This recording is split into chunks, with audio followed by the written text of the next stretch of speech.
अस्सलाम वालेकुम। आज हम एक ऐसे टॉपिक पे बात करने लगे हैं जो हमारे कल्चर में अनफॉर्चुनेटली बड़ा एक अजीब चीज़ मानी जाती है। अगर मैंने फॉर इंस्टेंस ये इसका नाम भी रखा हुआ है, हमारी वीडियो का जो नाम भी है, saying sorry to your child and that you should say sorry to your child. तो माँ बाप सोचेंगे किस बात पे, व्हाट डिड वी डू हमने क्या गलती की है। बच्चे गलती करते हैं, बच्चे हमें तंग करते हैं, बच्चों ने हमारे साथ वो किया तो वो किया। और ये of all ages of children के जो माँ बाप हैं उन पे एप्लीकेबल है ये बात। बड़े हैं, टीनेजर्स हैं या छोटे हैं, टॉडलर्स हैं, न्यूबॉर्न्स हैं, नो मैटर व्हाट, आप सारे जो एजेस के बच्चे हैं उनके माँ बाप के लिए ये जो क्लिप है ये एप्लीकेबल और आप लोगों के लिए रेलिवेंट है। और वो है कि माँ बाप को अपने आप को ऐसे प्रेजेंट नहीं करना चाहिए like they can not make a mistake, कि वो गलती नहीं कर सकते, कि वो हर गलती से पाक है या उन्होंने कभी कोई ख़राब काम नहीं कर सकते। मैं आपको एग्जांपल देती हूँ। रिसेंटली ऐसे हुआ, मेरा बेटा जो है वो काफ़ी हाइपर है, लॉट ऑफ एनर्जी, तो वो ऑब्वियसली एग्जॉस्टिंग हो जाता है। I am trying to juggle a lot of roles all the time, तो कभी कभी एग्जॉस्टिंग हो जाता है। तो इसी तरीके से मैं उसको डांट रही थी। मैंने कहा अच्छा आराम से बैठ जाओ, बस कर। तो अब वो हाइपर हंस रहा है, खेल रहे, कूद रहे। तो मैंने उसको खेल में ही, मतलब अपने हिसाब से प्यार से ही उसको मैंने एक तकिया उसका पड़ा हुआ था फोमी सा, मैंने उसको लगाई।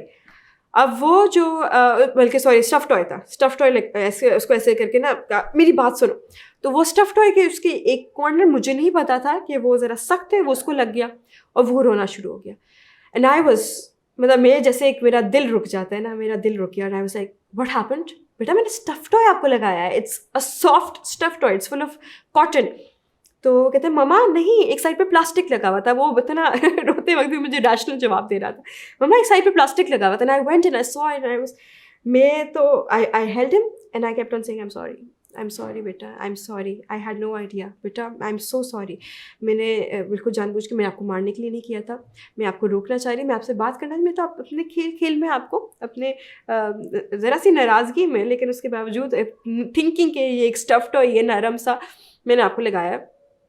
एंड हम तो जैसे पिलो फाइट करते हैं माँ बाप बच्चों के साथ, मतलब खैर मैं तो करती हूँ, तो उसी तरीके से मैंने आपको किया। आई हैड नो आइडिया कि आपको चोट लग जाएगी। And I kept on saying sorry and I am so sorry. And he is like it's okay mama. And at that moment मैंने उसको हक किया है, मैंने उसको प्यार किया है। And I kept on kissing him और holding him tight. I didn't want to let go. मैंने कहा नहीं मेरी जान, मेरे साथ लगे रहो। और मेरे साथ लगा रहा। फिर थोड़ी देर बाद मैंने उसको सुला दिया प्यार करके, प्यार करती रही। सो भी रहा था, उसको मैं प्यार कर रही थी। और मैं उस वक्त सोच रही थी कितनी दफ़ा ऐसे होता होगा कि माँ बाप से कोई गलती हो जाती होगी। माँ बाप तो कभी अपने बच्चे को हर्ट नहीं करना चाहेंगे, कभी भी नहीं, लेकिन just not admitting to it कि आपसे गलती हुई है इज़ हर्टफुल इनफ, क्योंकि बच्चे को लगेगा कि उससे गलती हुई है, कि उसने गलत काम किया है, या वो स्टूपिड है, या वो उसमें कोई ख़राबी है, या there something terribly wrong with him. और माँ बाप तो कभी गलत हो ही नहीं सकते। तो मैं कैसे एस्पायर कर सकता हूँ to become that kind of a person जो कभी गलती ना कर सके, विच इज़ एब्सोल्युटली इम्पॉसिबल। और उसके रेपरकशंस जो साइकोलॉजिकल हमारी पर्सनालिटी पे हैं वो बेशुमार हैं, और that's an entirely different debate all together. लेकिन जस्ट एडमिटिंग टू इट कि आपने गलतियाँ की हैं, और हर माँ बाप करते हैं, और आप हो नहीं सकता कि कभी ना करें, because we're humans and by the definition of a human being is that we make mistakes। और एक इंसान जो है वो अपनी, आप सोच लें आप खुद कितनी गलतियां किसी और रोल में कर रहे होते हैं, कैसे हो सकता है कि आप माँ बाप होने के नाते गलतियां नहीं करते होंगे। लेकिन इसको एडमिट करना, अपने बच्चे से सॉरी करना बहुत ज़रूरी है, ताकि वो ज़िंदगी भर ऐसे ना हो कि वो भी गलतियाँ करता रहे और उसको एडमिट ना करे, और वो ईगो में कन्वर्ट हो जाए, वो ग्रोथ उसकी हॉल्ट हो जाए। कि हम कैसे सीखेंगे अगर हम गलती को एडमिट ना करें, तो वो कैसे सीखेगा? उसने तो अभी पूरी ज़िंदगी गुजारनी है। पहली चीज़। दूसरी चीज़, जब बड़े हो जाते हैं बच्चे और आपने कोई ऐसा काम किया है जिससे आपको लगता है कि आप बिज़ी थे काम में, आप टाइम नहीं दे सके बच्चे को, आपने उसको वो प्यार नहीं दिया जो उसका हक था, आपने किसी ना किसी तरीके से उसके लिए मुश्किल क्रिएट की, आपने शिफ्ट आउट किया, आपने उसके दोस्त छुड़वाए, आपने उसका स्कूल छुड़वाया, आपके लाइफ में कोई स्ट्रेसर्स आ गए थे जिसका नुकसान उसको उठाना पड़ा। बेशुमार चीज़ें होती हैं हमारी ज़िंदगी में जो हमारे हाथ में नहीं, हमारे कंट्रोल में नहीं है, लेकिन बच्चा जो है इसका ब्रंट उठा रहा होता है, उसका नुकसान उठा रहा होता है। तो एक बहुत कॉमन टेक्निक जो होती है वो साइकोलॉजिस्ट जो हैं या स्पेशली फैमिली काउंसलर्स जो हैं वो रेकमेंड करते हैं कि अगर आपको लगता है टीनेजर आपसे नाराज़ है, फिर एक जो फीलिंग आने लग जाती है।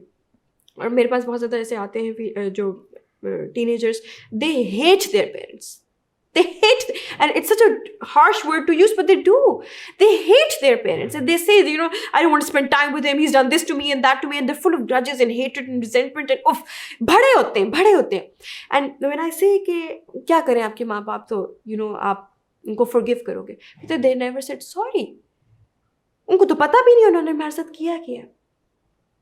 तो आप बड़े भी बच्चे हैं, उनको जो टेक्निक बताई जाती है माँ बाप को कि चिट पे एक नोट पे लिख के sorry for this, for everything that you remember that you made a mistake at. जब आप छोटे थे तो मैंने आपको हक नहीं किया, जब आप कह रहे थे मेरे साथ खेलो, मैंने कहा मेरे पास अभी टाइम नहीं है, जब मुझे गुस्सा चढ़ा हुआ था किसी और बात पे और आप पे निकला, या आपने फ्रेंड के पास जाना था और मैंने कहीं और चला जाना था और मैं आपको भेज नहीं सकी या भेज नहीं सका, या जो भी है, आप उसके नोट लिख के हर रोज़ उसके डोर के नीचे स्लाइड इन कर दिया करें, just to let them know that you have made a mistake, you acknowledge it, you're asking for forgiveness, and now the ball is in their court. So it's not like they cannot do something about it, they are the ones who will do something about it now. तो अब वो step ले सकते हैं, वो आपको माफ़ कर सकते हैं, क्योंकि आपने बेशुमार दफ़ा अगर उनको माफ़ किया उनकी गलतियों के लिए, ऑब्वियसली उन्होंने भी की होगी, तो नाउ इट्स देयर टाइम कि वो भी करें, और फिर वो एक बॉन्ड डेवलप होना शुरू हो जाता है। गिव एंड टेक है relationship, at the end of the day relationship two sided है, टू साइडेड ही होएगा। तो बेशक छोटा बच्चा है या बड़ा बच्चा है, प्लीज़ अपनी गलतियों को एक्नॉलेज करें, बच्चों से सॉरी करें, एंड देन से it's not just a sorry, make sure you don't do it again, make sure वो रिपीट ना हो, ताकि उनको भी पता हो, उन्होंने भी सिर्फ सॉरी नहीं करना, उन्होंने दोबारा से वो गलती नहीं करनी, उन्होंने भी उसी तरीके से ग्रो होना है, हर रोज़ इम्प्रूव होना है, हर रोज़ बेहतर होना है, और आप भी उसी तरीके से हो रहे हैं। तो जब ये एक रिलेशनशिप डेवलप हो जाता है जिसमें आप भी वीकनेस अपनी शो करते हैं, तो वो ज़्यादा आपसे क्लोज हो जाएंगे, ज़्यादा कंफर्टेबल आपसे होंगे। आई मीन जस्ट इमेजिन, अगर कोई आपके सामने आता है, आप कितने इंटिमिडेट हो जाते हैं एकदम से, अगर आपके सामने कोई आया जो आपको लगता है आपसे बेहतर है, तो you find it difficult to become comfortable around them, to show your true self to them, right? तो उसी तरीके से बच्चा भी आप अपना कैसे ट्रू सेल्फ शो कर सकता है, कैसे आपसे कुछ शेयर कर सकता है, कैसे अपनी गलतियाँ आपको बता सकता है, अगर उसको लगे कि हाँ माँ बाप ने तो कभी कोई गलत काम किया ही नहीं। तो वो रिलेशनशिप के डोर्स खोलने के लिए, कंफर्ट लेवल डेवलप करने के लिए, बॉन्डिंग के लिए, प्यार के लिए, हर चीज़ के लिए, ट्रस्ट के लिए, हर चीज़ के लिए ज़रूरी है say sorry to your child, please. Thank you.